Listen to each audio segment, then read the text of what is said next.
ആകാശവാണി ആകാശവാണി കൊച്ചി നിലയം അവതരിപ്പിക്കുന്നു ആത്മസഖി ആകാശവാണി.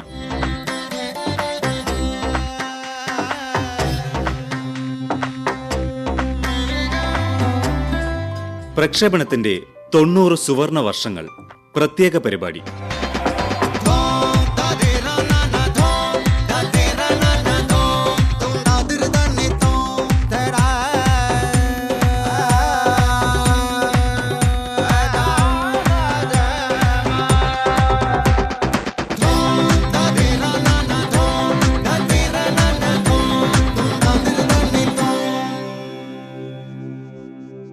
പ്രിയ ശ്രോതാക്കളെ, ഏവർക്കും സ്വാഗതം ഇന്നത്തെ ആത്മസഖി ആകാശവാണിയിലേക്ക്. ഇന്ന് ഈ പരിപാടിയിൽ നമ്മോടൊപ്പം അതിഥിയായുള്ളത് ആസിഫ് അലി കോമു. അദ്ദേഹത്തെ എങ്ങനെ പരിചയപ്പെടുത്തണം എന്ന കാര്യത്തിൽ എനിക്ക് നേരിയൊരു ആശയക്കുഴപ്പമുണ്ട്. കാരണം അത്രമാത്രം മേഖലകളിൽ അദ്ദേഹം തൻ്റെ കയ്യൊപ്പ് ചാർത്തിയിട്ടുണ്ട്. അദ്ദേഹം ഒരു പരസ്യ നിർമ്മാതാവ് എന്ന നിലയിൽ പ്രവർത്തിച്ചിട്ടുണ്ട്. സ്റ്റേജ് ഷോകളുടെയും ചിത്ര പ്രദർശനങ്ങളുടെയും സംഘാടകനാണ്, ഡോക്യുമെൻ്ററി നിർമ്മാതാവാണ്, ഡിസൈനറാണ്. ഇനിയും പറഞ്ഞു തീരാത്ത ഒരുപാട് മേഖലകളിൽ അദ്ദേഹം പ്രവർത്തിച്ചിട്ടുണ്ട്. അതെല്ലാം നമുക്ക് വഴിയെ അദ്ദേഹത്തോട് ചോദിച്ച് മനസ്സിലാക്കാം. സ്നേഹപൂർവ്വം ഈ പരിപാടിയിലേക്ക് അങ്ങേ സ്വാഗതം ചെയ്യുന്നു. Thank you. ഞാൻ പറഞ്ഞതുപോലെ ഒരുപാട് മേഖലകൾ. അങ്ങയുടെ റെസ്യൂമെ ഞാനൊന്ന് കാണാനിടയായി. അത് തന്നെ വളരെ വളരെ നീണ്ടൊരു പ്രൊഫൈലാണ് അങ്ങയുടെ. ആരും കണ്ടാൽ ഒന്ന് ഞെട്ടിപ്പോകുന്ന തരത്തിലുള്ള ഒരുപാട് മേഖലകൾ. എവിടെയായിരുന്നു ഇതിൻ്റെ എല്ലാം തുടക്കം? അങ്ങ് ജനിച്ചത് എവിടെയാണ്? കുടുംബത്തെക്കുറിച്ച് ചില കാര്യങ്ങൾ അതെല്ലാം പറഞ്ഞുകൊണ്ട് നമുക്ക് ആരംഭിക്കാം. ശരിക്കും എൻ്റെ ജനനം വലപ്പാട് എന്ന് പറഞ്ഞ സ്ഥലത്താണ്. വലപ്പാടാണ് അമ്മയുടെ വീട്. വളർന്നതൊക്കെ എട്ടുമന എന്ന് പറയുന്ന സ്ഥലത്താണ്. എട്ടുമനയിലാണ് ആദ്യമായിട്ട് എൻ്റെ ബാല്യകാലം തുടങ്ങുന്നത്. വലിയൊരു കുടുംബമാണല്ലേ? വലിയൊരു കുടുംബമാണ്. ഞങ്ങൾ കോമൂന്നാണ് ഫാദറിൻ്റെ പേര്. അദ്ദേഹം തീപ്പെട്ടി കമ്പനിയൊക്കെ നടത്തിയിരുന്ന ആളാണ്. 2-3 തീപ്പെട്ടി കമ്പനി ഉണ്ടായിരുന്നു. അന്നത്തെ കാലത്ത് തീപ്പെട്ടി കമ്പനി, ബീഡി കമ്പനി, ഓട്ട് കമ്പനിയൊക്കെയാണല്ലോ വലിയ ബിസിനസ് എന്ന് പറയുന്നത്. അപ്പോൾ അദ്ദേഹം നന്നായിട്ട് ഈ ലേബിൾസൊക്കെ ഡിസൈൻ ചെയ്യുമായിരുന്നു. അതൊക്കെ കണ്ടുപഠിച്ചിട്ടാണ് ഞങ്ങളൊക്കെ എപ്പോഴും അതൊക്കെ ഡിസൈൻ ചെയ്ത് അത് പ്രിൻ്റ് ചെയ്യാനായിട്ട് ശിവകാശിയിലൊക്കെ പോകുക. അങ്ങനെയാണ് നമ്മൾ ഈ മാഗസീനോട്ട് വരാൻ. പഠിച്ച കാര്യം പറയുകയാണെങ്കിൽ ഭയങ്കര തമാശ കൂടെയാണത്. സത്യം പറഞ്ഞാൽ അതൊരു ബാല്യകാല ജീവിതത്തിലൊരു വളരെ വ്യത്യാസമുള്ളതായിരുന്നു. 1ഉം 2ഉം പഠിച്ചത് എട്ടുമന എന്ന് പറയുന്ന സ്ഥലത്തായിരുന്നു. പിന്നെ എൻ്റെ അമ്മാവൻ പോസ്റ്റ് മാഷായിരുന്നു, സബ് പോസ്റ്റ് മാഷായിരുന്നു, PK ഇബ്രാഹിം. അദ്ദേഹം എങ്ങോട്ടൊക്കെ പോകുന്നു അങ്ങോട്ടൊക്കെ എന്നെ കൊണ്ടുപോകും. 2 കഴിഞ്ഞപ്പോൾ ഞാൻ 2, 3ഉം 4ഉം പഠിച്ചത് വലപ്പാട് ഒരു LP സ്കൂളിലായിരുന്നു. പിന്നെ അത് കഴിഞ്ഞിട്ട് നമ്മുടെ അമ്മാവന് കോട്ടപ്പടി എന്ന് പറഞ്ഞ സ്ഥലത്തേക്ക് ട്രാൻസ്ഫർ ആയി. അപ്പോൾ അവിടെ 5ഉം 6ഉം അവിടെയാണ് പഠിച്ചത്. പിന്നെ വീണ്ടും അമ്മാവൻ വലപ്പാട്ടോട് ട്രാൻസ്ഫർ ആയപ്പോൾ 7ഉം 8ഉം ഞാൻ വലപ്പാട് സ്കൂളിൽ പഠിച്ചു. അത് കഴിഞ്ഞിട്ട് വീണ്ടും അമ്മാവൻ അന്തിക്കാട്ടേക്ക് ട്രാൻസ്ഫർ ആയി. അപ്പോൾ അവിടെ 9ാം ക്ലാസ്സിൽ അവിടെ പഠിച്ചു. പിന്നെ അവിടെ നിന്ന് വീണ്ടും തൃശ്ശൂർ തിരൂർ സ്കൂളിൽ 1 വർഷം പഠിച്ചു. അത് കഴിഞ്ഞിട്ട് SSLC കഴിഞ്ഞിട്ട് പിന്നെ വന്നത് ശ്രീനാരായണ കോളേജ് നാട്ടിക. അത് കഴിഞ്ഞിട്ട് പിന്നെ ഞാൻ പഠിച്ചത് ITI കഴിഞ്ഞിട്ടാണ്, എഞ്ചിനീയറിംഗ് കഴിഞ്ഞിട്ടാണ്, എയർ കണ്ടീഷൻ എഞ്ചിനീയറിംഗ് കഴിഞ്ഞിട്ട് ഗൾഫിൽ പോയത്. അതാണ്. പിന്നെ ഗൾഫിൽ നമ്മൾ പോകാൻ 73 നാട്ടിൽ നിന്ന് പോയി, 76 ഗൾഫിൽ പോയി. അപ്പോൾ സ്കൂൾ ജീവിതം തന്നെ ഇങ്ങനെ മുറിഞ്ഞ് കഷ്ണങ്ങളായിട്ട് കിടക്കുകയാണ്. പല സ്കൂളുകളിലായിട്ടുള്ള 8ഓളം സ്കൂളിൽ പഠിച്ചു. അങ്ങനെ ഇത് അമ്മാവൻ അങ്ങനെ ഒരു മേഖലയിലായിരുന്നുകൊണ്ടാണ് അങ്ങനെ. പിന്നെ 2ാമത്തെ അമ്മാവൻ സ്കൂൾ മാഷായിരുന്നു. 3ാമത്തെ അമ്മാവൻ മിലിറ്ററിയിൽ കേണലായിരുന്നു. അന്ന് അതുകൊണ്ടാണ് എനിക്ക് ആസിഫ് അലി എന്നുള്ള പേര് അമ്മാവൻ തന്നത്.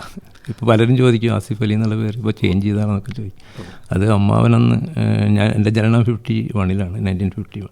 അപ്പോൾ ആ സമയത്ത് 49-ലൊക്കെ അമ്മയ്ക്ക് അയച്ചു കൊടുത്തൊരു പേരാണ് ആസിഫ് അലി. റേഡിയോ കേൾക്കുന്നൊരു ശീലമൊക്കെ ഉണ്ടായിരുന്നു? റേഡിയോ പണ്ട് മുതലേ നമ്മൾ റേഡിയോ കേൾക്കുന്നതാണല്ലോ. രാമചന്ദ്രൻ സാറിൻ്റെ ഒരു വാർത്തകളൊക്കെ നമ്മൾ എപ്പോഴും കേൾക്കുകയും. പക്ഷേ റേഡിയോ ഇപ്പോൾ ബോംബെയിലുള്ള കാലത്ത് നമുക്ക് റേഡിയോ അല്ലേ കേൾക്കാനുള്ളൂ. പിന്നെ കോളേജ് പഠിച്ചിരുന്ന ശ്രീനാരായണ കോളേജ് പഠിക്കുമ്പോൾ ഉച്ചയ്ക്കൊക്കെ റേഡിയോ വയ്ക്കുമായിരുന്നു. അതുവഴിയാണ് നമ്മൾ റേഡിയോ വാർത്തകളും ഒപ്പം തന്നെ ഇത്ര ഗാനങ്ങളൊക്കെ കേൾക്കുന്നത്. അപ്പോൾ റേഡിയോ ആയിട്ട് നമുക്ക് പണ്ട് മുതലൊരു ബന്ധം വന്നതാണല്ലോ. പിന്നെ ടേപ്പ് റെക്കോർഡറൊക്കെ പിന്നീടല്ലേ വന്നത്. സ്പൂളൊക്കെ വന്നത് പിന്നെയാണ്, അതിന് ശേഷം. പിന്നെ ആദ്യകാലത്ത് തിയേറ്ററിലൊക്കെ അറിയാമല്ലോ, തിയേറ്ററിലൊക്കെ പോയി നിന്ന് പാട്ട് കേൾക്കുക. വലപ്പാട് കൈലാസമായിരുന്നു ആദ്യമായിട്ട് തൃശ്ശൂരിലുണ്ടായിരുന്ന ഒരു തിയേറ്റർ. അവിടെയൊക്കെ നമ്മൾ പാട്ട് കേൾക്കാൻ പോകുന്നു. അപ്പോൾ റേഡിയോയിൽ കേട്ട പാട്ട് കേൾക്കാനായിരിക്കും ചിലപ്പോൾ അവിടെ നമ്മൾ വീണ്ടും പോവുക. അപ്പോൾ റേഡിയോ തന്നെയായിരുന്നു പണ്ടും ഇൻഫ്ലുവൻസ്. അന്നത്തെ ഒരു കാലഘട്ടമൊക്കെ ഇങ്ങനെ ഓർത്തെടുക്കുമ്പോൾ അങ്ങയുടെ മനസ്സിൽ വരുന്ന ഒരു ചലച്ചിത്രഗാനം ഏതായിരിക്കും? അത് ഞാൻ 4ാം ക്ലാസ്സിൽ പഠിക്കുമ്പോഴാണ് ആദ്യമായിട്ടൊരു ഹിന്ദി സിനിമ കാണുന്നത്, മധുമതി. അതിനകത്ത് ആചാര്യ പരദേശി എന്ന് പറഞ്ഞിട്ടുള്ള വൈജയന്തിമാല, ദിലീപ് കുമാർ.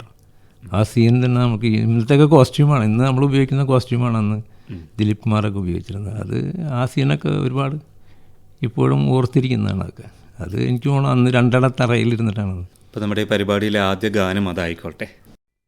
പിന്നീട് പഠിത്തമൊക്കെ കഴിഞ്ഞിട്ട് എങ്ങനെയാണ് ആ പ്രവർത്തന മേഖലയിലേക്ക് തിരിയുന്നത്? അതിപ്പോൾ ഞങ്ങൾ കൂടുതൽ മക്കളുള്ളതുകൊണ്ട് ഫാദറിന് നല്ല സൗകര്യം ഉണ്ടായിരുന്നെങ്കിൽ തന്നെ ഞങ്ങൾ കൂടുതൽ മക്കളുള്ളതുകൊണ്ട് എപ്പോഴും എന്നോട് പറയും നീ എവിടേക്കും വിദേശത്തേക്ക് എവിടേക്കൊക്കെ പോകണം. അങ്ങനെയാണ് ഗൾഫിൽ പോയത് പഠിപ്പൊക്കെ കഴിഞ്ഞിട്ട്. പിന്നെ ബോംബെയിൽ പോയി 3 വർഷം ഒരു കമ്പനിയിൽ. അങ്ങ് ഗൾഫിലേക്കായിരുന്നു ആദ്യം പോകുന്നത്? ഗൾഫിലോട്ട് പോകാനായിട്ട് ബോംബെ വഴി പോയത്. എന്നിട്ടൊരു കമ്പനിയിൽ ടെലക്സ് ഓപ്പറേറ്ററായിട്ട് വർക്ക് ചെയ്തു ഒരു 3 വർഷത്തോളം. ആ എക്സ്പീരിയൻസ് വെച്ചിട്ടാണ് അബുദാബി പോയത്. അബുദാബി പോയിട്ട് എനിക്കൊരു ബാങ്കിൽ ജോലി കിട്ടിയായിരുന്നു. പിന്നെ അവിടെ വിസ പ്രോബ്ലമൊക്കെ കാരണം അവിടെ നിന്ന് പിന്നെ പ്രിൻറ്റിങ്ങിൽ വന്നു. അങ്ങ് ഗൾഫിൽ ചെല്ലുന്നത് ഏത് വർഷമായിരുന്നു? അത് 76 ആദ്യം. എത്രയോ വർഷം മുൻപാണല്ലോ, ഒരുപക്ഷെ ഒരു 1/2 നൂറ്റാണ്ട് മുൻപ്.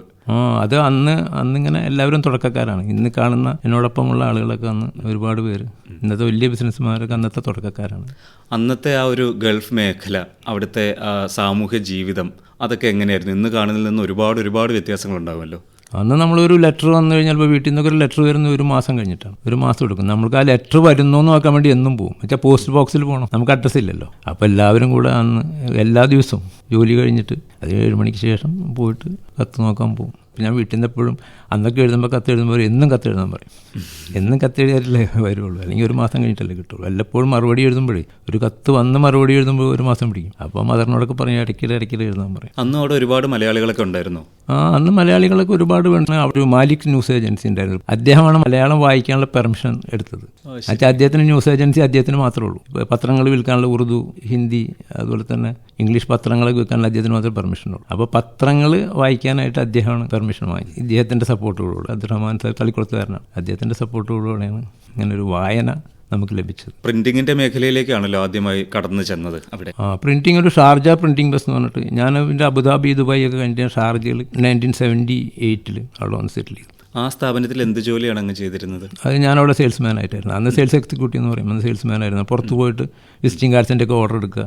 അന്ന് അതാണല്ലോ വലിയ business. Letter head, visiting cards, envelops, അന്ന് അതേ ഉള്ളൂ പ്രിൻറ്റിങ്. എല്ലാ ഓഫീസുകളിലും പോയിട്ട് ഓരോരുത്തരുടെയും വിസിറ്റിംഗ് കാർഡ്സ് ഓർഡർ എടുക്കും. പിന്നെ അവർക്ക് വേണ്ട എൻവലപ്സ് പ്രിൻറ്റ് ചെയ്ത് അതിൻ്റെ മേലെ അഡ്രസ്സ് പ്രിൻറ്റ് ചെയ്ത് എൻവലപ്പ് കൊടുക്കും. പിന്നെ ലെറ്റർ ഹെഡ്സ്, സ്ക്രിബ്ലിംഗ് പാഡ്സ് ചെറിയ പിന്നെ ഡോക്ടേഴ്സിൻ്റെയൊക്കെ പ്രിസ്ക്രിപ്ഷൻ പാഡ്സ്, അതൊക്കെയാണ് അന്നത്തെ ഏറ്റവും വലിയ പ്രിൻറ്റിങ്. ഷാർജ പ്രിൻറ്റിംഗ് ബസ് അവിടെ ആദ്യത്തെ പ്രിൻറ്റിംഗ് ബസ്സാണ് ഷാർജ പ്രിൻറ്റിംഗ് ബസ്. അദ്ദേഹത്തിൻ്റെ പേര് റഹ്മത്ത് അലി എന്നായിരുന്നു. അദ്ദേഹം ഒരുപാട് നാൾ ഡാക്കയിലൊക്കെ ഉണ്ടായിരുന്നതാണ്. എൻ്റെ അമ്മാവൻ ശരിക്കും ഡാക്കയിലായിരുന്നു, ഫാമിലിയൊക്കെ അവിടെയായിരുന്നു. അപ്പോൾ അദ്ദേഹമായിട്ടുള്ള ബന്ധത്തിലാണ് അവിടെ പോയി. അന്നത്തെ കാലത്ത് ജോലി കിട്ടാനൊക്കെ ബുദ്ധിമുട്ടാണല്ലോ. പിന്നീട് എന്താണ് സംഭവിച്ചത്? പിന്നീട് പ്രിൻറ്റേഴ്സ് ആൻഡ് സ്റ്റേഷനേഴ്സ് ഇൻഡസ്ട്രീസ് എന്ന് പറഞ്ഞ കമ്പനിയിൽ അവിടെ സെയിൽസ് മാനേജറായിട്ട് കിട്ടി. അവിടെ 250ഓളം സ്റ്റാഫ് ഉണ്ടായിരുന്നു. അപ്പോൾ അപ്പോഴേക്കൊക്കെ പിന്നെ കുറേ കൂടെയൊക്കെ ബിസിനസ്സായി അവിടെ. അപ്പോൾ എല്ലായിടത്തും രാവിലെ ഒരു 8 മണിക്കാണല്ലോ ജോലി തുടങ്ങുന്നത് അവിടെ. അപ്പോൾ 8 ആകുമ്പോഴേക്കും അവർ കമ്പനി കാറുമായിട്ട് നമ്മൾ UAE പല ഭാഗത്തും Dibba, Kalba, Fujairah, Ras al Khaimah, Umm al Quwain, Buraimi, Abu Dhabi, Al Ain, അങ്ങനെയുള്ള സ്ഥലങ്ങളിലൊക്കെ ഡ്രൈവറും കൂടെ ഉണ്ടാവും. ഒരാൾ കൂടെ ഉണ്ടാവും. എന്നിട്ട് അവിടെയൊക്കെ പോയി ഓർഡർ എടുത്ത് വരും, പ്രിൻ്റ് ചെയ്ത് അവിടെ ഡെലിവറി കൊടുക്കും. അപ്പോൾ കുറച്ച് വർഷങ്ങൾ കൊണ്ട് തന്നെ ഒരു സെയിൽസ്മാൻ എന്ന നിലയ്ക്ക് കരിയർ ആരംഭിച്ച അങ്ങ് ഒരു മാനേജർ എന്നുള്ള ഒരു നിലയിലേക്ക് ഉയരാൻ സാധിച്ചു അല്ലേ? പിന്നെ തീർച്ചയായിട്ടും. പിന്നെ അത് കുറച്ച് നാൾ കഴിഞ്ഞപ്പോൾ പിന്നെ അജ്മാലിലൊരു പ്രിൻറ്റിംഗ് ബസ് ഞങ്ങളുടെ സയ്യിദ് അലി അൽ ഹാഷിമി തുടങ്ങിയപ്പോൾ അവിടെ തന്നെ മാനേജറാക്കി. പിന്നെ എൻ്റെ കൂടെ വേറൊരാളും ഒരു ഷെൽബി എന്ന് പറഞ്ഞിട്ടൊരു പലസ്തീനിയും കൂടെ അദ്ദേഹം കൂടെ ഉണ്ടായിരുന്നു. ഞങ്ങളുടെ ഇവരും കൂടെ ഒരു 3 വർഷത്തോളം പ്രിൻറ്റിംഗ് ബസ് നടത്തി. പിന്നെ അങ്ങോട്ടും ഇങ്ങോട്ടൊക്കെ അദ്ദേഹത്തിന് തന്നെ ഒരുപാട് പ്രിൻറ്റിംഗ് ബസ്സും പ്രിൻറ്റേഴ്സ് ആൻഡ് സ്റ്റേഷനേഴ്സ് ഇൻഡസ്ട്രീസ് എന്ന് പറഞ്ഞിട്ട് മെഷീനറി ഡീലറായിരുന്നു. ഹൈഡൽബർഗ് മെഷീൻ്റെ ഫുൾ ഡീലറായിരുന്നു. അപ്പോൾ അദ്ദേഹത്തിൻ്റെ മെഷീനറിയുടെ കാര്യങ്ങളൊക്കെ അന്വേഷിക്കാനൊക്കെ അദ്ദേഹം പല സ്ഥലത്തും നമ്മളെ വിടും. സ്വന്തമായൊരു സംരംഭം തുടങ്ങണം എന്നുള്ളൊരു ആശയമൊക്കെ അന്ന് മനസ്സിൽ വന്നിരുന്നു. അത് അദ്ദേഹത്തിന് എൻ്റെ എക്സ്പീരിയൻസ് കണ്ടിട്ട് അദ്ദേഹം സ്വന്തമായിട്ട് വേണമെങ്കിൽ ചെയ്തോളൂ എന്ന് പറഞ്ഞിട്ട് എനിക്ക് അതിനുള്ള സൗകര്യമൊക്കെ തന്നു. അവിടെ റിലീസ് എന്ന് പറയുമല്ലോ, നമ്മൾ അദ്ദേഹത്തിന് റിലീസ് ചെയ്താലും അദ്ദേഹത്തിൻ്റെ പെർമിഷൻ ഉണ്ടെങ്കിൽ നമുക്ക് വേറെ ചെയ്യാൻ പറ്റുള്ളൂ. അങ്ങനെ അദ്ദേഹം തന്നെ പറഞ്ഞിട്ടാണ് നമ്മൾ പ്രിൻറ്റിങ്, അഡ്വർടൈസിങ്, അതിൽ സ്ക്രീൻ പ്രിൻറ്റിങ് അന്ന് മെഷീനറി ഇല്ല, സ്ക്രീൻ പ്രിൻറ്റിങ്, ടീഷർട്ട്സ് പ്രിൻറ്റിങ്, അങ്ങനെയൊക്കെ ആയിട്ട് പ്രിൻറ്റിങ് എന്ന് പറഞ്ഞിട്ട് നമ്മൾ തുടങ്ങിയായിരുന്നു. പിന്നെ ആ സമയത്താണ് ഈ അഡ്വർടൈസിങ്ങിനോട് ബന്ധപ്പെടുത്തിയിട്ട് റാസൽ ഖൈമ റേഡിയോ, അന്ന് ആദ്യമായിട്ട് റാസൽ ഖൈമ റേഡിയോ എന്ന് പറഞ്ഞിട്ട് അബ്ദുള്ള എന്ന് പറഞ്ഞിട്ടുള്ള തിരൂരുള്ള ഒരു അദ്ദേഹമാണ്. ഈ തൃശ്ശൂർ തിരൂരിലല്ല, മറ്റേ മലപ്പുറം തിരൂരുള്ളൊരു അദ്ദേഹമാണ് തുടങ്ങിയത്. അത് മലയാളത്തിൽ പ്രക്ഷേപണം ചെയ്യുന്ന ആദ്യത്തെ ഒരു റേഡിയോ നിലയമോ മറ്റോ ആയിരുന്നു? അതെ, റാസൽ ഖൈമ റേഡിയോ ആയിരുന്നു ആദ്യം മലയാളത്തിൽ. അത് 1 മണിക്കൂർ പഴയ ടാപ്പിൽ അവർ കംപ്ലീറ്റ് റെക്കോർഡ് ചെയ്തിട്ട് അതാണ് ഇപ്പോൾ ഇന്ന് റേഡിയോ ഏഷ്യ ആയിട്ട് മാറിയത്. റേഡിയോ ഏഷ്യ ആയിട്ട് അന്ന് അവിടെ ബ്രിഡ്ജ് വല്ല എന്ന് പറഞ്ഞിട്ട് അതിൻ്റെ റേഡിയോ ഏഷ്യയുടെ ഒരു സീനിയർ ഉണ്ടായിരുന്നു, അദ്ദേഹവും ഞാനും. പിന്നെ 33 ചാനലുണ്ടായി, ദുബായ് 33 ചാനൽ. അതിലൊരു റിച്ചാർഡ് എന്ന് പറഞ്ഞിട്ടൊരു ഇംഗ്ലീഷുകാരനുണ്ട്. ഞങ്ങൾ 3 പേരും കൂടെ പല കാര്യങ്ങൾക്കും വർക്ക് ചെയ്തിട്ടുണ്ട്. ആ റേഡിയോ നിലയത്തിൻ്റെ കൂടുതൽ വിശേഷങ്ങൾ നമുക്ക് അറിയാനുണ്ട്. അതിനു മുൻപ് അങ്ങയുടെ അടുത്ത ഇഷ്ടഗാനം നമുക്ക് കേൾക്കാം. ഏത് പാട്ടാണ് വേണ്ടത്? ഞാൻ ശ്രീനാരായണ കോളേജിൽ പഠിക്കുമ്പോൾ ഉച്ചയ്ക്ക് അവിടെ റേഡിയോ വയ്ക്കും, 1 മണിക്കൂർ ബ്രേക്കിൽ. അപ്പോൾ ഇടയ്ക്കിടെ അതിൽ പാട്ട് വരുന്ന ഇനിയും പുഴയൊഴുകും ഇതുവഴി ഇനിയും കുളിർ കാറ്റോടി വരുന്നു പറഞ്ഞിട്ടുള്ള പി ജയേന്ദ്രൻ പാടിയ പാട്ട് നമ്മളെപ്പോഴും കാണുന്നുണ്ട്, കേൾക്കുന്നതാണ്. അത് തന്നെ ആയിക്കോട്ടെ. അപ്പോൾ നമ്മൾ പറഞ്ഞു നിർത്തിയത് അങ്ങ് പ്രിൻറ്റിംഗ് മേഖലയിൽ നിന്നും അല്ലേ അഡ്വർടൈസിങ്ങിൻ്റെ ഒരു രംഗത്തേക്ക് കടന്നു വന്നിടത്തായിരുന്നു. റാസൽ ഖൈമ റേഡിയോ അല്ലേ? റാസൽ ഖൈമ റേഡിയോയിൽ അഡ്വർടൈസറായിരുന്നു. അതുപോലെ തന്നെ ഈ അഡ്വർടൈസിങ് തുടങ്ങിയതിന് ശേഷം മൽക്കാൻ റേഡിയോ, റാസൽ ഖൈമ റേഡിയോ, പിന്നെ റേഡിയോ ഏഷ്യ വരെ ഞാൻ ചെയ്തു. അപ്പോൾ അതിനെല്ലാം ആ നിലയം തുടങ്ങിയ സമയത്തെല്ലാം അവിടെ അതിന് ധാരാളം ശ്രോതാക്കളുണ്ടായിരുന്നു. പിന്നെ അവിടെ റേഡിയോ അല്ലേ ഉള്ളൂ കേൾക്കാനായിട്ട്. ഇപ്പോൾ റാസൽ ഖൈമ റേഡിയോ എല്ലാവരും സ്ഥിരമായിട്ട്, വേറെ പ്രത്യേകിച്ച് മീഡിയ ഒന്നും ഇല്ലല്ലോ. അവിടെയും സിനിമാ തിയേറ്ററുകളൊന്നും അത്ര ജനകീയമായി തുടങ്ങിയിരുന്നു. ഒരു ഷാർജ സിനിമ ഉണ്ടായിരുന്നു, അതിൽ വല്ലപ്പോഴൊക്കെ മലയാളം വരുള്ളൂ. മേളൊക്കെ അവിടെയാണ് കളിച്ചിട്ടുണ്ട് പണ്ട്. അതിന് വല്ലപ്പോഴും അതുതന്നെ ഈ അല്ലമറ സിനിമ, ഷാർജ സിനിമ എന്നൊക്കെ പണ്ട് 2 സിനിമാ തിയേറ്റർ ഉണ്ടായിരുന്നു. അവിടെ വല്ലപ്പോഴും മലയാളം വരുള്ളൂ. അപ്പോൾ തന്നെ ഈ ഷാർജ ടെലിവിഷനിലൊക്കെ തന്നെ ആഴ്ചയിലൊരു ഹിന്ദി ഉള്ളൂ, അജ്മാൻ ടെലിവിഷനിൽ ആഴ്ചയിലൊരു മലയാളം ഉള്ളൂ. അപ്പം നമ്മൾ ഏറ്റവും കൂടുതൽ ആശ്രയിക്കുന്നത് റേഡിയോ തന്നെ. അപ്പോൾ അവിടെ അവതാരകരായിട്ടുണ്ടായിരുന്നൊക്കെ ആരൊക്കെയായിരുന്നു ഈ നിലയത്തിൽ? കേളു വേങ്ങര, പിന്നെ ഇവിടെ നമ്മളുടെ ഈ ചാനലിൽ 8:30 ചെയ്യുന്ന ലതയില്ലേ, ആശാലത അന്ന് റാസൽ ഖൈമ റേഡിയോയിലുണ്ട്. ആശാലത എനിക്ക് അവിടെ നിന്ന് പരിചയമുണ്ട്. പിന്നെ ഇവിടെ കേരളത്തിൽ നിന്നൊക്കെ പ്രശസ്തരായിട്ടുള്ള ആളുകളൊക്കെ അവർ കൊണ്ടുവന്ന് പരിപാടികൾ ചെയ്യിച്ചിരുന്നു. അതിങ്ങനെ സിനിമ സ്റ്റാർസ് വരുമ്പോൾ പിന്നെ മറ്റുള്ള ആളുകൾ ഇവിടെയൊക്കെ സാധാരണ ചെയ്യുന്ന നമ്മൾ തന്നെ അവിടെ വരുന്ന നമ്മൾ ഈ സ്റ്റേജ് പ്രോഗ്രാമൊക്കെ ചെയ്തിരുന്നില്ല. ഞാൻ ഷാർജയിലും പിന്നെ അതുപോലെ തന്നെ അജ്മാനിലും ഉമൽഖൈനിലും ഒക്കെ ഞാൻ സ്റ്റേജ് ഷോ ചെയ്തിട്ടുണ്ട്. അപ്പോൾ ഈ സ്റ്റേജ് ഷോ ചെയ്യാനായിട്ട് വരുന്ന ആളുകളെ അവർ നമ്മുടെ അടുത്ത് വന്നിട്ട് ഇവരെ കൊണ്ടങ്ങോട്ട് വരണം എന്നൊക്കെ പറയും. അങ്ങനെയൊക്കെ ഒരുപാട് പേര് അവിടെ പോയി ചെയ്തിട്ടുണ്ട്. ഈ റാസൽ ഖൈമ റേഡിയോയിൽ നിന്ന് വിരമിച്ചതിന് ശേഷം, വിരമിക്കല്ല അല്ലെങ്കിൽ ഒരുപക്ഷെ ആ ജോലിയിൽ നിന്ന് മാറിയതിന് ശേഷം അങ്ങ് പിന്നീട് പോയത് ഏത് സ്ഥാപനത്തിലേക്കായിരുന്നു? അത് ഞാൻ ഡെൽമ അഡ്വർടൈസിങ് ആൻഡ് പ്രിൻറ്റിംഗ് മാർക്കറ്റിങ്ങിൽ എൻ്റെ ഓൺ സ്ഥാപനത്തിൽ ഇരുന്നിട്ടാണ് ഇതൊക്കെ ചെയ്തിരുന്നത്.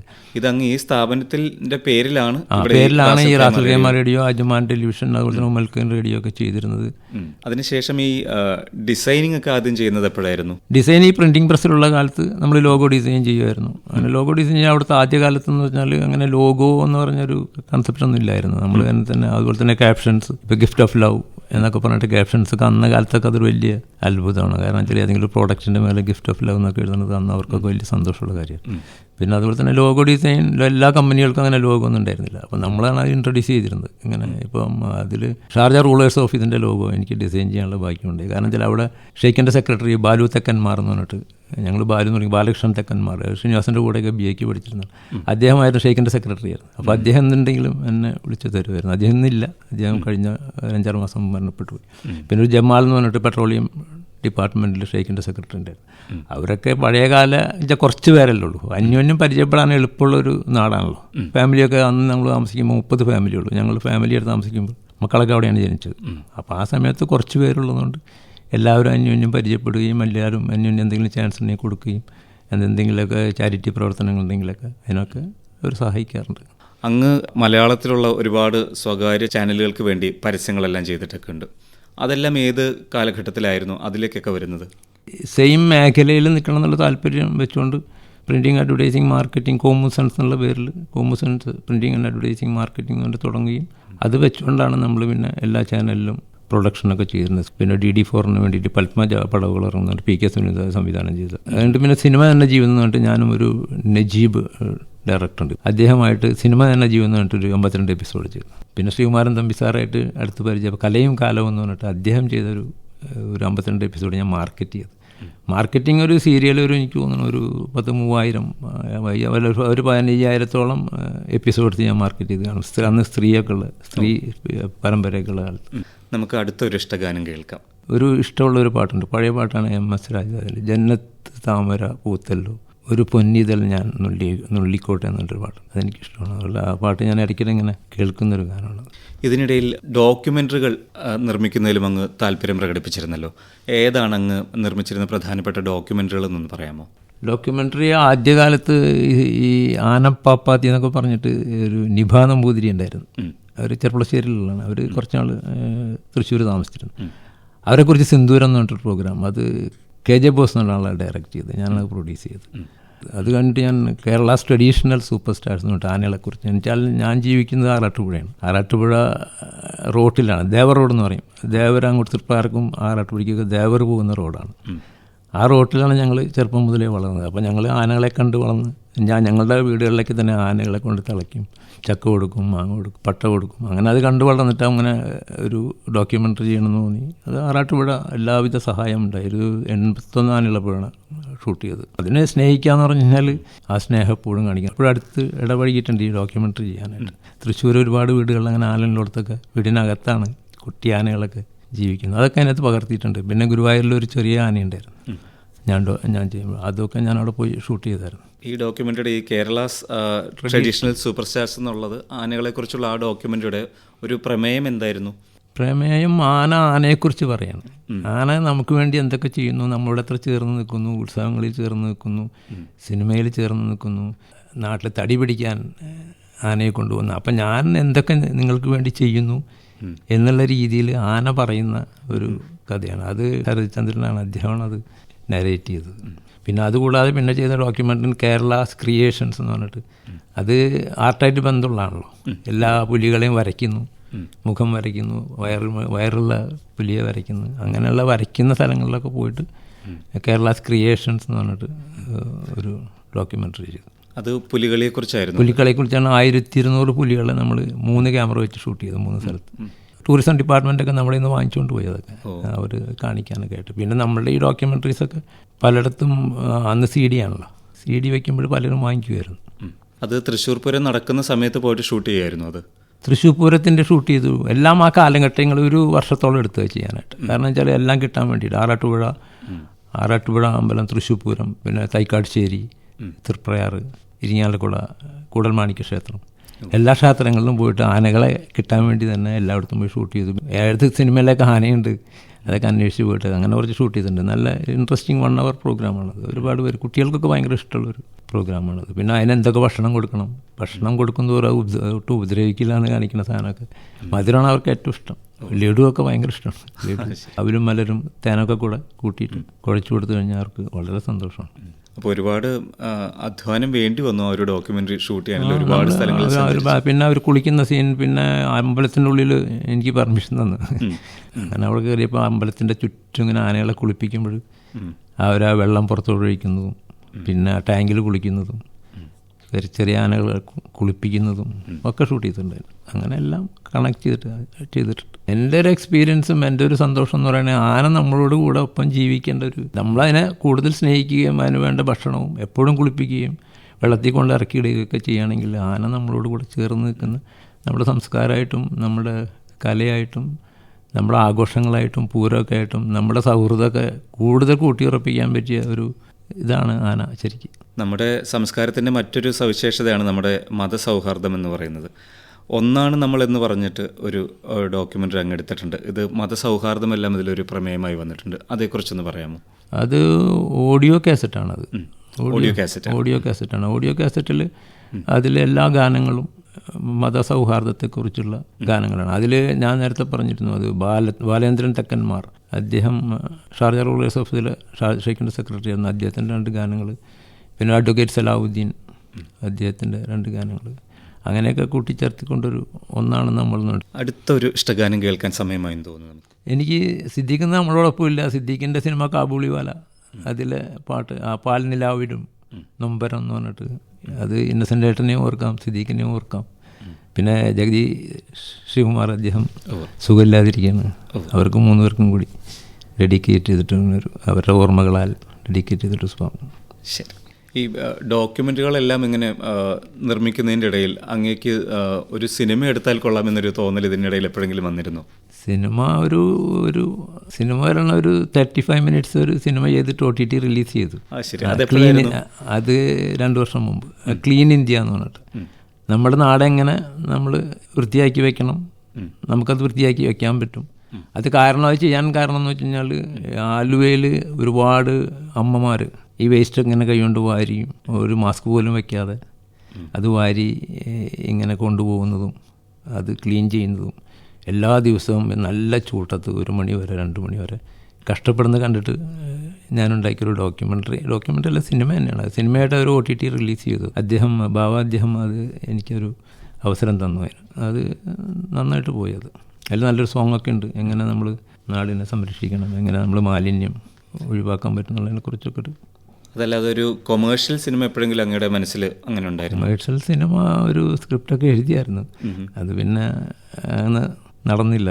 അറിയാലോ, സിനിമ അതൊരു നിമിത്തമാണ്. അത് എല്ലാവർക്കും, എല്ലാ സിനിമകളും അങ്ങനെയാണ്. ഒരു 100 സിനിമ ചെയ്താലും, ബഷീലാമ പറയും 100 സിനിമ ചെയ്താലും ഒരു 500 സിനിമ ചെയ്താലും മറ്റൊന്ന് സംഭവിക്കണമെങ്കിൽ അതൊരു ഭാഗ്യം വേണം. പിന്നെ നമ്മൾ ഫിലിം ഫീൽഡിലോട്ട് നമ്മൾ ഇറങ്ങിച്ചെല്ലണം, എന്നാലേ സിനിമ ചെയ്യാൻ പറ്റുള്ളൂ. അല്ലാതെ നമ്മൾ പുറത്തിരുന്നുകൊണ്ട് സ്ക്രിപ്റ്റ് ചെയ്ത് നമ്മളടുത്ത് സ്ക്രിപ്റ്റ് ഉണ്ട് വായിക്കണോ എന്നൊന്നും ചോദിച്ചിട്ട് കാര്യമില്ല. എൻ്റെ അനുഭവമാണ് ഞാൻ പറയുന്നത്. നമ്മളതിലോട്ട് ഇറങ്ങിച്ചെല്ലണം, അവരായിട്ട് ചേർന്ന് നിൽക്കണം. അപ്പോൾ അവർ ഇപ്പോൾ പുതുമുഖ സംവിധായകർ എന്ന് പറയുന്ന ഒന്നില്ല. എല്ലാവരും 15-20 പടത്തിൽ അസോസിയേറ്റ്സ് ആയിരിക്കും. അപ്പോൾ അതുകൊണ്ടാണ്. അപ്പോൾ സിനിമയിലോട്ട് നമ്മൾ ഇറങ്ങി ചെന്നാൽ മാത്രമേ നമുക്ക് സിനിമ ചെയ്യാൻ പറ്റുള്ളൂ. അല്ലാതെ ഒരു സ്ക്രിപ്റ്റ് എഴുതിയതുകൊണ്ടൊക്കെ ഒന്നും സിനിമ ചെയ്യാൻ പറ്റില്ല. അപ്പോൾ നമ്മൾ ഈ വക ആക്ടിവിറ്റീസ് ആയതുകൊണ്ട് ശ്രമിക്കാതെയാണ് പറ്റിപ്പോയത്. സിനിമ അങ്ങ് എടുത്തിട്ടില്ല എങ്കിലും മലയാളത്തിലെ പ്രശസ്ത സിനിമാ താരങ്ങളെല്ലാം അണിനിരുന്നിട്ടുള്ള ഒരുപാട് സ്റ്റേജ് ഷോകൾ അങ്ങ് സംഘടിപ്പിച്ചിട്ടുണ്ട്, വിജയിപ്പിച്ചിട്ടുണ്ട്. എപ്പോഴായിരുന്നു അങ്ങനെ ആദ്യമായിട്ടൊരു സ്റ്റേജ് ഷോ സംഘടിപ്പിക്കുന്നത്?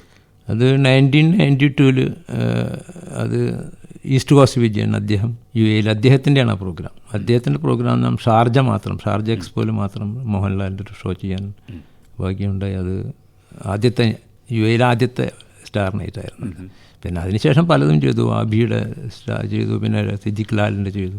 ആദ്യത്തെ സ്റ്റേജ് ഷോയ്ക്ക് അവിടെ ഷാർജയിൽ ലഭിച്ച ഒരു പ്രതികരണം എങ്ങനെയായിരുന്നു? അത് ആ സ്റ്റേജിൽ ഒരു 15,000 കാണികൾ ഉണ്ടായിരുന്നത്. അത് വലിയൊരു പ്രോഗ്രാം. പ്രത്യേകിച്ച് മോഹൻലാൽ അന്ന് സൂപ്പർ സ്റ്റാറാണെന്ന് അത് വെച്ചാൽ അവിടെ ഗൾഫിലെ ആളുകളുടെ ഇടയിൽ അദ്ദേഹത്തിന് ഭയങ്കര ഒരു പോപ്പുലാരിറ്റിയും എല്ലാവർക്കും ഇഷ്ടമുള്ള സമയമായിരുന്നു. അതുകൊണ്ട് മോഹൻലാലിന് പുറമെ മറ്റു താരങ്ങൾ ആരൊക്കെയാണ് ഉണ്ടായിരുന്നത്? അതിനകത്ത് ഇന്നസെൻറ്റ്, അതുപോലെ തന്നെ എല്ലാവരും ഉണ്ടായിരുന്നു. ഇന്നസെൻറ്റ്, ജഗദീഷ്, അവരെല്ലാവരും വലിയൊരു സ്റ്റേജ് ഷോ ആയിരുന്നു അത്. അത്തരത്തിൽ ഒരുപക്ഷെ ഷാർജയിലെ മലയാളികൾ ആദ്യമായി കാണുന്ന ഒരു ആദ്യമായിട്ടുള്ള സ്റ്റേജ് ഷോ, ഇത്രയും ആളുകളായിട്ട് ആദ്യമായിട്ട് വന്നത് വിജയന് എൻ്റെ ക്രെഡിറ്റ് തന്നെയാണത്. അദ്ദേഹത്തിന് മാത്രം അത്രയും.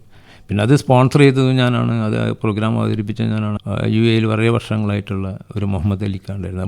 മുഹമ്മദ് അലിക്കാന്ന് പറയും. മുഗൾ സിനിമയുടെ മുതലാളിയായിരുന്നു. കൊടുങ്ങല്ലൂരത്തെ മുഗൾ തിയേറ്ററിൻ്റെ മുതലാളിയായിരുന്നു അദ്ദേഹം. അദ്ദേഹത്തിന് അവിടെ ഒരുപാട് ബിസിനസ് ഉണ്ട്, ഫ്യൂവൽ ട്രേഡിംഗ് എന്നൊക്കെ പറഞ്ഞു. അദ്ദേഹമാണ് എന്നോട് പറഞ്ഞ് ധൈര്യമായിട്ട് ചെയ്തോ, ഞാൻ സ്പോൺസർ ചെയ്യാമെന്ന്. അദ്ദേഹം എന്നിട്ട് അവിടുത്തെ ഒരു 1.5 ലക്ഷം തരാം. അവിടുത്തെ 1.5 ലക്ഷം എന്ന് പറഞ്ഞാൽ ഇവിടെ അറിയാലോ, 30 ലക്ഷം 40 ലക്ഷത്തോളം അദ്ദേഹം തന്നിട്ട് പറഞ്ഞ് ചെയ്തേക്കാൻ പറഞ്ഞു. അങ്ങനെയാണത് ചെയ്തത്. അതും ഈ പറയുന്നത് പോലെ വളരെ പ്രയാസമേറിയൊരു കാര്യമായിരുന്നിരിക്കണം. ഇത്രയും താരങ്ങളെ ഒന്നിച്ച് അവിടെ കൊണ്ടുവരിക, അവിടുത്തെ സ്റ്റേജ് സംവിധാനങ്ങളെല്ലാം ഒരുക്കുക. 10-15,000 പേര് കാഴ്ചക്കാരായിട്ടുണ്ടായിരുന്നല്ലേ? അത് അദ്ദേഹത്തിനാണ് ക്രെഡിറ്റ് മുഴുവൻ. അദ്ദേഹം അത് ഹോട്ടലിൽ താമസിപ്പിച്ചിട്ട് നമുക്കൊരു സ്റ്റേജ് അദ്ദേഹം തരാണ്. അവരവിടെ നമ്മൾ ചെയ്യുന്ന സമയത്ത് സ്പോൺസേഴ്സിനൊക്കെ നമ്മൾ കണ്ടെത്തണം, എക്സ്പെൻസൊക്കെ നമ്മൾ മീറ്റ് ചെയ്യണം, അദ്ദേഹത്തിൻ്റെ എത്ര ചിലവാണെന്ന് വെച്ചാൽ നമ്മൾ കൊടുക്കണം. അതൊക്കെ ചെയ്യാൻ പറ്റി. അത് വളരെ ഭംഗിയായിട്ട് ചെയ്തൊരു ഷോ ആണ്. ആദ്യത്തെ ഷോ എല്ലാവരും കണ്ടിട്ട്, അത് UAE എന്നല്ല ഗൾഫ് മുഴുവൻ മോഹൻലാലിൻ്റെ ഷോയെക്കുറിച്ച് എല്ലാവരും പറയുകയും എല്ലാവരും അത് എടുക്കാൻ ഓടി വരികയും ഞങ്ങൾ ചെയ്യാമെന്ന് പറഞ്ഞിട്ട് വന്നൊരു വലിയൊരു സ്റ്റേജ് ഷോ ആയിരുന്നു. അതിനുശേഷം അങ്ങേക്കും അക്കാര്യത്തിലൊരു ധൈര്യമായില്ലേ? പിന്നെ അതിനുശേഷം അവിടെ തന്നെ അതിനു മുമ്പ് തന്നെ ചെറിയ ഗാനമേളകളൊക്കെ ചെയ്യുമായിരുന്നു. 89 വേറെ പാർട്ടി ചെയ്തതാണ്. അവരുടെ കൂടെയൊക്കെ സഹകരിക്കാനൊക്കെ പറ്റിയിട്ടുണ്ട്. പലരുമായിട്ട് സഹകരിച്ചും ഒറ്റയ്ക്കും ഒക്കെ ചെയ്തിട്ടുണ്ട്. 20ഓളം പ്രോഗ്രാംസ് ഷാർജ, ഉമൽഖൈൻ, അജ്മാൻ, കൽബ അങ്ങനെയുള്ള സ്ഥലങ്ങളിലൊക്കെ 20ഓളം പ്രോഗ്രാംസ് സ്വന്തമായിട്ട് ചെയ്യാൻ പറ്റിയിട്ടുണ്ട്. അതുപോലെ അങ്ങയെക്കുറിച്ച് ഞാൻ അറിയുകയുണ്ടായി, ദുബായിൽ ആദ്യമായി ഒരു ഹോർഡിംഗ് നഗരത്തിൽ വെക്കുന്നത് അങ്ങാണെന്ന്. അതേക്കുറിച്ചൊന്ന് പറയാമോ? അത് അബുദാബി ദുബായ് റോട്ടിലാണ്. ദുബായ് റോട്ടിലാണ് അന്ന് ഹോർഡിങ്സ് വയ്ക്കാൻ പാടുള്ളൂ. സിറ്റിയിലൊക്കെ ഹോർഡിങ് വയ്ക്കാൻ പെർമിഷൻ കൊടുക്കില്ല. അതെന്ന് വെച്ചാൽ അത് ആളുകൾ ഡ്രൈവ് ചെയ്യുമ്പോൾ പെട്ടെന്ന് അങ്ങോട്ട് നോക്കും. അപ്പോൾ ഡ്രൈവ് ചെയ്യാനുള്ള ഡിസ്റ്റർബൻസും അതുപോലെ ആക്സിഡൻറ്റ് എടുക്കാൻ സാധ്യതയുള്ളതുകൊണ്ട് പുറത്ത് വയ്ക്കാൻ പാടുള്ളൂ. അപ്പോൾ ആദ്യമായിട്ട് ഒരു ഡോർ ഉണ്ടാക്കുന്നുണ്ട് കമ്പനിയുടെ ബോർഡ് അവിടെയായിട്ട്. അതുപോലെ തന്നെ അവിടെ മുനിസിപ്പാലിറ്റിയിൽ അവരുടെ മുനിസിപ്പാലിറ്റിയുടെ വേസ്റ്റ് ഇടുന്ന ഡ്രമ്മിൽ പോലും നമ്മൾ പോസ്റ്റ് അടിക്കാൻ പാടില്ല. ശരി. ഒടിച്ചാൽ ഒരു ഫൈൻ അടിക്കും. അവരുടെയൊക്കെ സിറ്റി ക്ലീനിങ്. അതുപോലെ തന്നെ പുറത്തൊന്നും നമ്മൾ കൊണ്ടുപോയി പോസ്റ്റ് ഒട്ടിക്കുന്ന പാടില്ല. നിങ്ങൾക്കൊരു പ്രോഗ്രാം നടത്തുന്നുണ്ടെങ്കിൽ ഒരു സ്റ്റുഡിയോൻ്റെ ഉള്ളിലോ അല്ലെങ്കിൽ സൂപ്പർ മാർക്കറ്റിൻ്റെ ഉള്ളിലൊക്കെ ബോർഡ് വയ്ക്കാം.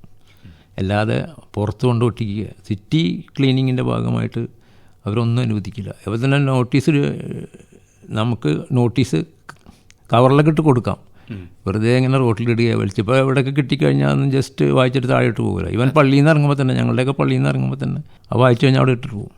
അപ്പോൾ ആ പ്രാർത്ഥനയും ഇതും തമ്മിലുള്ള ബന്ധമില്ലാത്ത രീതിയിൽ ആളുകൾ വേസ്റ്റിന്, അത് ഞാനെപ്പോഴും ശ്രദ്ധിക്കുന്നൊരു കാര്യം. അതുകൊണ്ടൊക്കെ തന്നെയാണ് ഞാൻ നേരത്തെ പറഞ്ഞ ക്ലീൻ ഇന്ത്യ എന്ന് പറഞ്ഞിട്ടുള്ളൊരു പ്രോഗ്രാം ചെയ്യാനായിട്ട് മനസ്സിലായി. വേസ്റ്റ് തന്നെ എറിയാണല്ലോ, നമ്മൾ തന്നെ ഗവൺമെൻറ് അല്ല അതിന് കാരണക്കാർ, പൊതുവെ നമ്മൾ ജനങ്ങൾ തന്നെ എല്ലാം.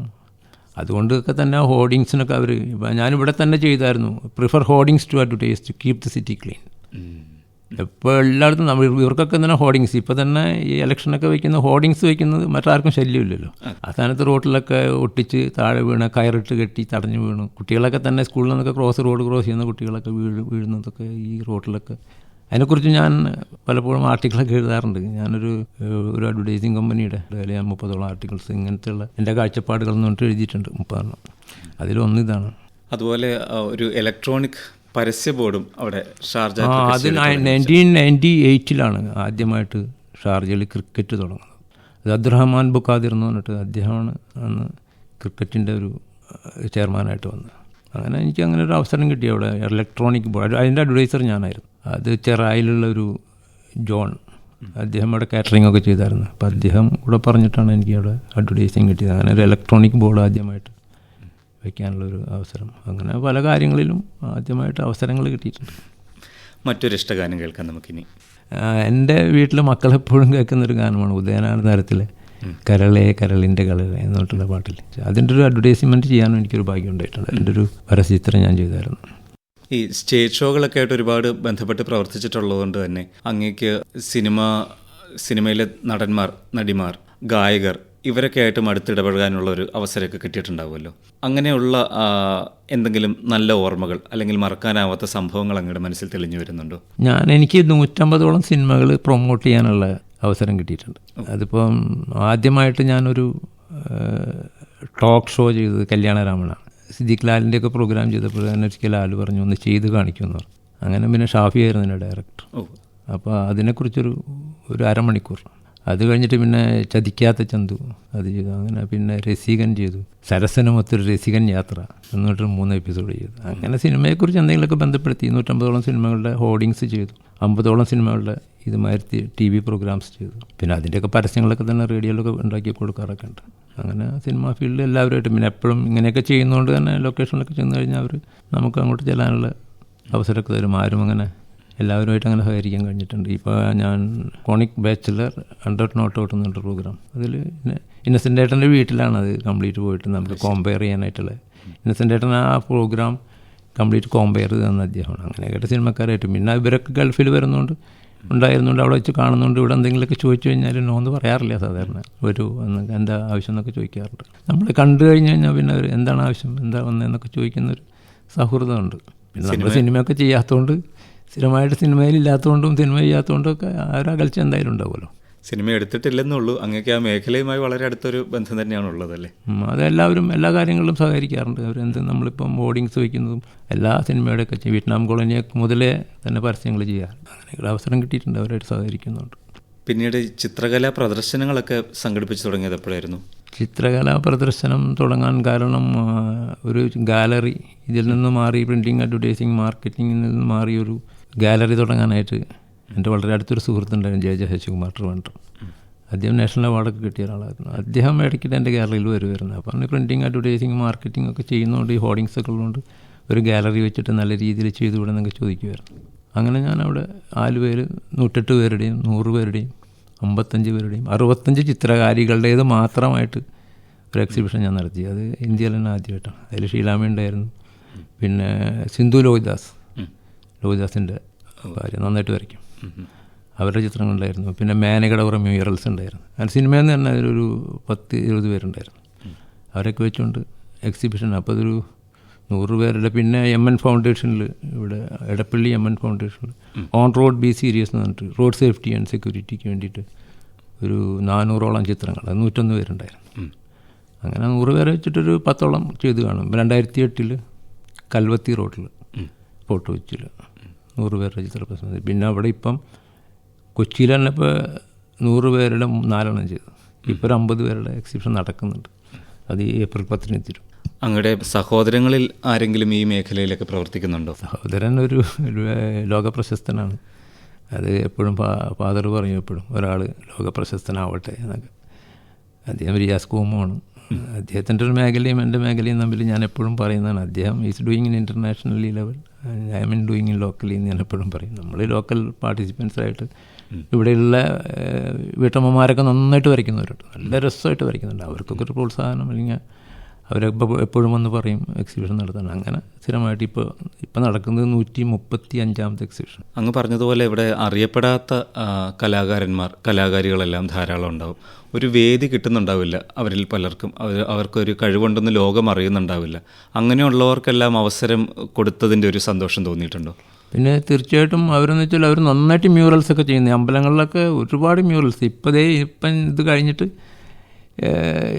അവിടെ പോകാനുള്ളൊരു അവസരം കൂടി ഉണ്ട്. കാരണം വെച്ചാൽ ഇപ്പോൾ ഇവിടെ കാക്കനാട് തന്നെ വലിയൊരു അമ്പലത്തിൽ മ്യൂറൽ പെയിൻറ്റിങ്സ് നടക്കുന്നുണ്ട്. എന്ന് പറഞ്ഞാൽ അതെല്ലാം വീട്ടമ്മമാരാണ്. വളരെ അത്ഭുതപ്പെടുത്തുന്ന, നമ്മളെയൊക്കെ കോരിത്തരിപ്പിക്കുന്ന കാര്യമുള്ള മ്യൂറൽസൊക്കെയാണ് അവർ ചെയ്യുന്നത്. അപ്പോൾ അവർക്ക് അവസരം കിട്ടുന്നില്ല. പിന്നെ ഇപ്പോൾ പണ്ടത്തെ പോലെയൊന്നുമല്ല. കുട്ടികൾ സ്കൂളിലൊക്കെ പോയി കഴിഞ്ഞാൽ അവർക്ക് ഇഷ്ടംപോലെ സമയം കിട്ടുന്നുണ്ട്, പാടാൻ പറ്റുന്നുണ്ട്. നമ്മളങ്ങനെ ഈ മേഖലയിലോട്ട് കൊണ്ടുവന്നവരൊക്കെ 20 സിനിമയിൽ പാട്ട് എഴുതിയവർ വരെയുണ്ട്. അവർക്ക് അവസരം കിട്ടാത്തതുകൊണ്ടാണ്. പ്രത്യേകിച്ചും സ്ത്രീകൾക്ക് അവർക്ക് അവസരം കൊടുക്കുകയാണെങ്കിൽ അവർ ഒരുപാട് മേഖലയിലോട്ട് കടന്നു വരാൻ കഴിവുള്ള ആൾക്കാരുണ്ട്. അടുത്തൊരു ഇഷ്ടഗാനാവല്ലേ നമുക്ക്?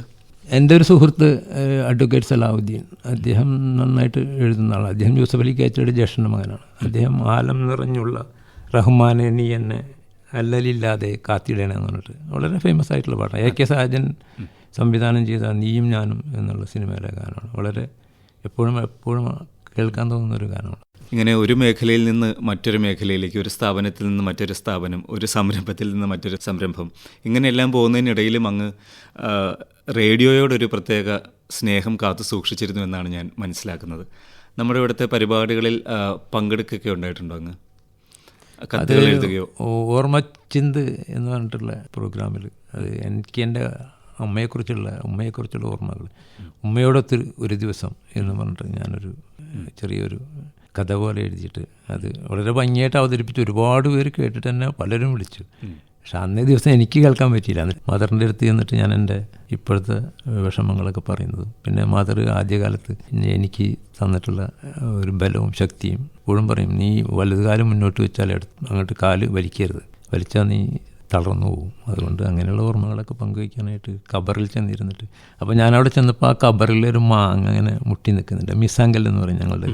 ആ മാങ്ങ ഇങ്ങനെ മുട്ടി ഇങ്ങനെ നിൽക്കുകയാണ്. അപ്പോൾ ആ മാങ്ങ മുട്ടി നിന്നപ്പോൾ അത് ഉമ്മയോട് ചേർന്ന് നിൽക്കുന്നു എന്ന് എനിക്ക് തോന്നിയിട്ട് ഞാൻ എഴുതിയത് അത് ഓർമ്മച്ചിന്തിൽ ബ്രോഡ്കാസ്റ്റ് ചെയ്തായിരുന്നു. പിന്നെ അതുകൂടാതെ എൻ്റെ കൊച്ചുമകൾ SSLCക്ക് പഠിക്കുമ്പോൾ ഒരു ഇംഗ്ലീഷ് നോവൽ എഴുതി. പിന്നെ അത് കഴിഞ്ഞിട്ട് പ്രീ ഡിഗ്രിക്ക് പഠിക്കുമ്പോൾ എഴുതി. ഇപ്പോൾ അവൾ ഫസ്റ്റ് സുവോളജി ചെയ്യുന്നു. അപ്പോൾ 3ാമത്തെ ബുക്ക് റിലീസ് ചെയ്ത് അവരെക്കുറിച്ചൊരു ഇൻ്റർവ്യൂ യുവവാണിയിൽ ചെയ്യേണ്ടത്. എന്താ കൊച്ചുമകളുടെ പേര്?